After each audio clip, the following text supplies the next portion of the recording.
kamu adanya sifat melampaui batas, maka dibatasi oleh Allah pada kamu dengan waktu-waktu tertentu. Hendaklah kamu fokus dengan mendirikan salat, bukan keberadaan salat. Karena tidak semua orang yang salat mendirikan salat. Ada dua perkara yang disebutkan oleh Imam Ibn Athaillah Sakandari. Yang pertama menceritakan tentang kepelbagaian ketaatan.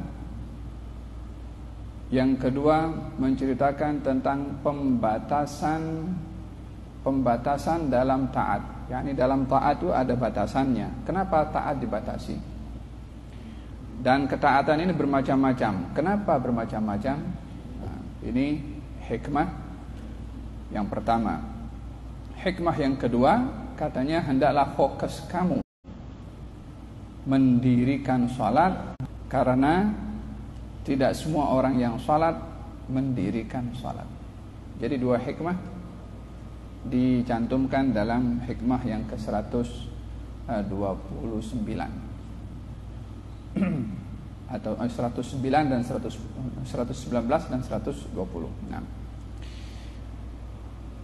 hikmah yang pertama, Allah Subhanahu wa taala menjadikan manusia ini ada sifat-sifat yang ada kepada seseorang. Seperti sifat lapar, Allah sediakan makanan untuk menghilangkan lapar. Sifat haus, Allah sediakan minuman supaya boleh menghilangkan haus. Maaf cakap, sifat nafsu, Allah sediakan yang halal melalui pernikahan. Setiap apa yang ada pada manusia pada sifat itu, Allah jadikan solusinya, Allah letakkan jalan keluarnya. Manusia perlu rezeki, Allah jadikan macam-macam asbab untuk mendapatkan rezeki. Manusia diciptakan oleh Allah adanya alat dalam diri ini untuk bernafas, disediakan oksigen oleh Allah Subhanahu wa taala. Sehingga apa yang ada pada tubuh badan manusia ini, Allah Subhanahu wa taala sediakan keperluannya. Pada sifat-sifat yang seperti bosan atau rakus atau gelojoh istilahnya lah, pun yang tadi sifat-sifat yang baik, apa yang diperlukan disediakan oleh Allah. Pada sifat-sifat yang mungkin kurang baik, maka diberikan oleh Allah panduan bagaimana menyikapi sifat-sifat tersebut. Nafsu contohnya, rakus contohnya, atau bosan contohnya. Bagaimana kita berinteraksi dengan kita punya diri. Ya subhanallah, kata hikmah ini mengajak kepada kita bahwasanya Allah Subhanahu wa taala mengambil berat tentang manusia hatta kepada sifat-sifatnya. Kalau Allah ambil berat pada manusia akan sifat-sifatnya, yang seharusnya mengambil berat tentang diri kita ini kan diri kita sendiri. Ini Allah Subhanahu wa taala mengambil berat tentang manusia pada sifatnya dengan beberapa bimbingan dan panduan, untuk tidak terhalang manusia itu kalah dengan sifatnya, tapi dibimbing oleh Allah untuk dapat meraih sifat, memperbetulkan yang tidak betul dan meneruskan atau meningkatkan yang betul pada sifat itu. Kalau yang baiklah. Pada sifat bosan, katanya manusia ini kalau kebiasaannya dengan satu benda selalunya dia bosan. Saya tak perlu detail lah. Makanya dijadikan oleh Allah Subhanahu wa taala dalam ketaatan, hatta dalam ketaatan pun juga. Kadang-kadang kalau orang ibadahnya itu saja, lama-lama yang awalnya dia enjoy pada permulaannya, tapi kalau sudah lama dia mulai bosan, karena sifat bosan itu ada pada manusia. Lama-lama bukan lagi dia enjoy, tapi dia berat nak buat. Pasal tidak menikmati seperti di awal. Kalau sudah merasa berat berbuat karena sifat bosan tadi, lama-lama ditinggalkan. Maka dalam hal ini dijadikan oleh Allah kepelbagaian dalam ketaatan untuk mengelak daripada kebosanan yang boleh mengakibatkan meninggalkan amal perbuatan baik tadi karena bosan. Oleh itu, kita dalam ibadah ini macam-macam. Zikir pun ada macam-macam, tasbih zikir, tahmid zikir, tahlil zikir, Quran zikir, salawat zikir, qiyamul lail zikir. Dijadikan kepelbagaian oleh Allah supaya kita tidak bosan daripada satu ibadah yang itu saja kita lazimi. Maka dalam hal ini katanya, ketika Allah mengetahui pada diri kamu sifat bosan, Allah jadikan banyak amal ketaatan supaya kamu tidak hanya melakukan satu ibadah sahaja, tetapi banyak ibadah supaya tidak bosan dengan satu. Kemudian ketika Allah mengetahui pada diri kamu sifat asyarah, asyarah ini gelojoh atau mujawazatul had, melampau. Hatta dalam ibadah pun juga. Ya kan, kadang-kadang orang mau beribadah katanya, kalau dahulu di zaman Nabi itu kan ada orang kata kepada dirinya, saya ini akan banyak beribadah, akan berpuasa dan tak mau berbuka, akan habiskan ibadah puasa saja. Yang satu kata, saya nak bangun malam, tak mau tidur, malam qiyam sahaja, tak mau bagaimana, tak mau kerja, tak mau apa. Yang satu lagi pula mengatakan, saya tak mau kawin. Apa sebabnya? Saya akan habiskan masa saya untuk ibadah terus full 24 jam. Nanti kalau kawin terganggu dengan ibadahnya. Maka ditegur oleh Nabi SAW. Orang tadi maksudnya untuk beribadah, cuma dengan gelojoh, melampau, walaupun tujuannya untuk ibadah. Dan kita dilarang untuk melampau di dalam beribadah. Khairul umur awsatuha, sebaik-baik amalan itu yang sederhana. Ahabbul a'mali ilallahi adwamuha wa in qalla. Amal perbuatan yang disenangi oleh Allah, amal baik maksudnya adalah yang berterusan walaupun sedikit. Sedikit tapi continue, sedikit tapi berterusan, lebih baik daripada banyak sama sekali, banyak tapi hanya sekali dibuat dan ditinggalkan. Walihada dalam hal ini lelaki tadi 3 orang itu mengatakan, satu tak mau kawin untuk ibadah, yang satu mau bangun malam tak mau tidur, yang satu mau berpuasa tak mau berbuka puasa, ditegur ketiga-tiganya oleh Nabi. Katanya, saya ini lebih baik daripada kamu. Saya bangun malam, saya tidur malam, saya berpuasa, saya berbuka, saya pun berkawin. Aku saja yang terbaik saja tak buat macam kamu. Lebih kurang macam itu. Faman raghiba an sunnati falaysa minni. Orang yang berpaling daripada sunnah aku, kata Nabi, maka dia bukan golongan aku, kata baginda Rasulullah SAW. Jadi dalam ibadah bukan ikut kita punya suka, bukan ikut kita punya kemahuan.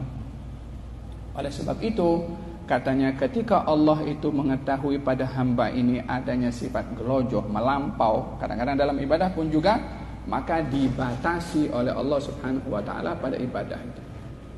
Macam mana dibatasi? Orang berpuasa, ya boleh berpuasa daripada terbit fajar sampai terbenam matahari. Tak boleh puasa setelah itu. Dibatasi. Dalam kita bersedekah, contohnya ketika seorang sahabat mengatakan, ya Rasulullah, saya banyak duit. Yas'alunaka madza yunfiqun. Mereka bertanya kepadamu, wahai Rasulullah Muhammad, tentang sedekah macam mana? Qulil afwa. Yang lebih daripada harta kamu, daripada keperluan kamu, bolehlah kamu bersedekah. Yang menjadi hak kamu dan keluarga jangan kamu serahkan kepada orang. Dibatasi dalam ibadah bersedekah.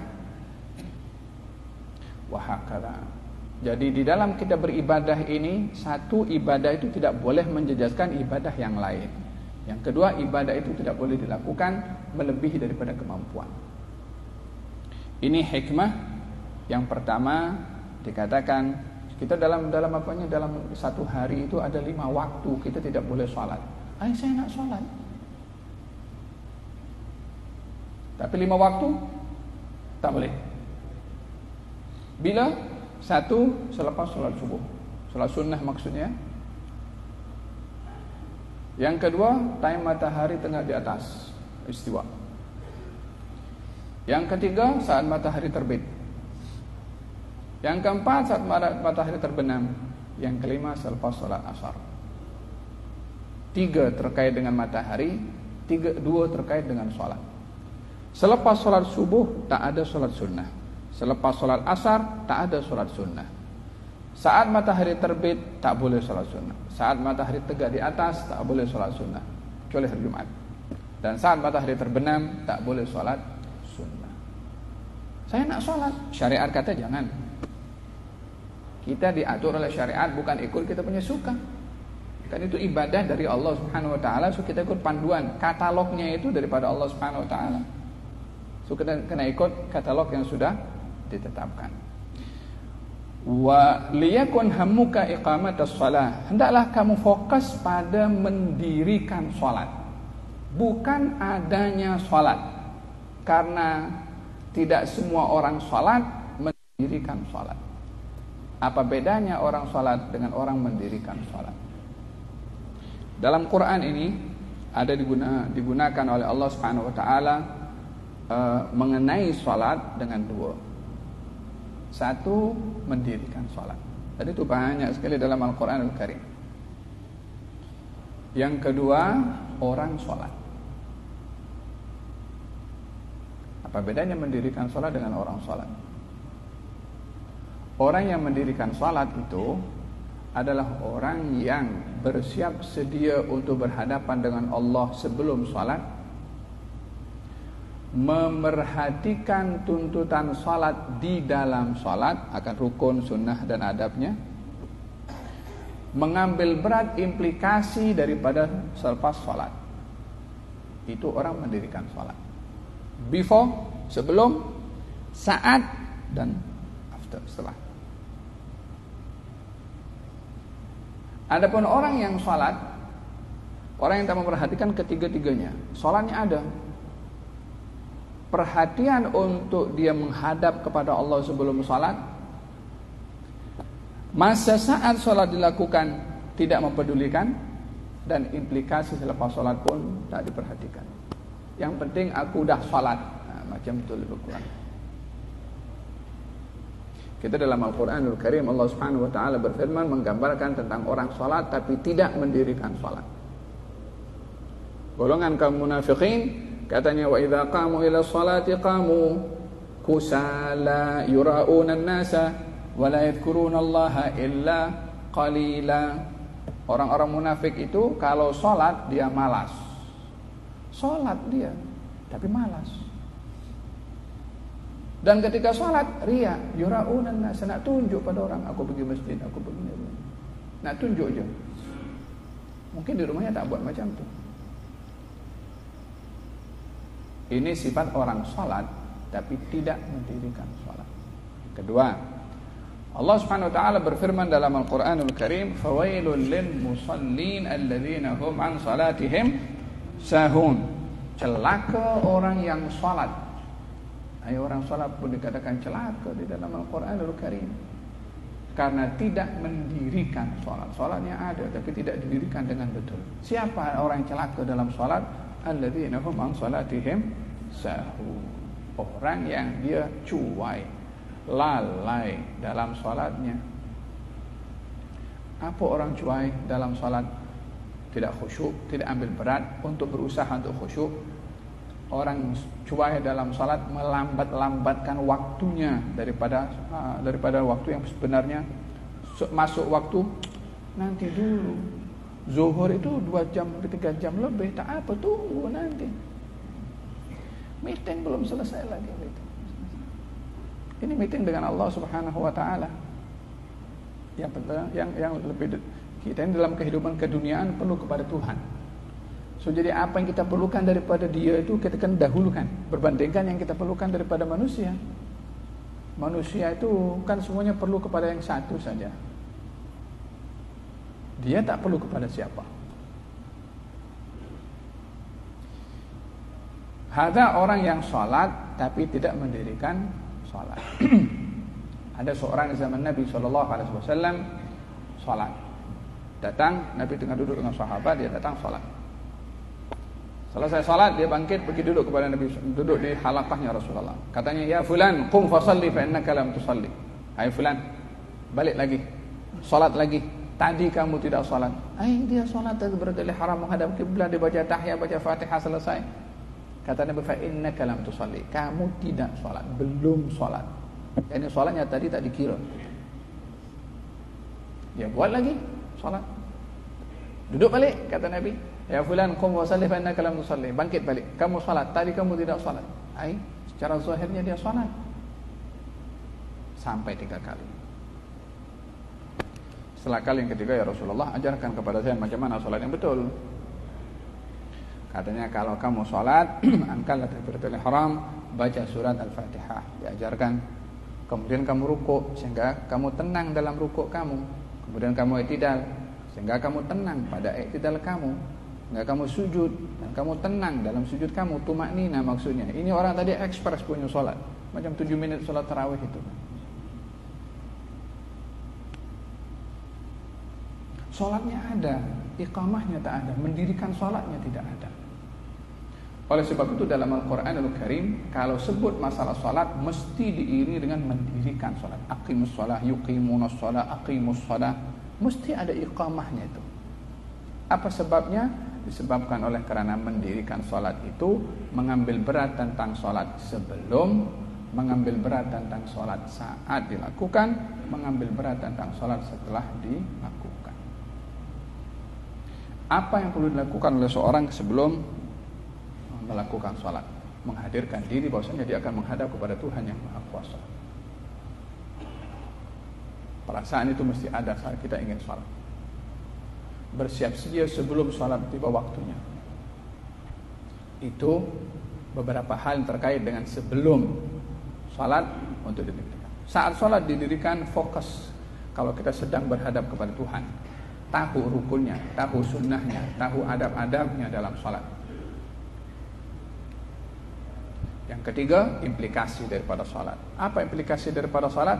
Inna sholata tanha anil fahsyai wal munkar. Sholat itu mencegah seorang daripada perbuatan keji dan perbuatan mungkar. Selepas sholat, tindakannya, perbuatannya mencegah dirinya daripada perbuatan keji dan mungkar, itulah mendirikan salat. Moga-moga kita termasuk daripada orang yang mendirikan salat, menjaga hak salat, dan moga-moga Allah Subhanahu wa taala menghubungkan kita dengan Allah melalui munajatnya dalam salat dan diberikan indahnya dan manisnya salat. Amin Allahumma amin. Wa sallallahu ala sayyidina Muhammadin wa ala alihi wa sahbihi wasallam. Alhamdulillahirabbil alamin.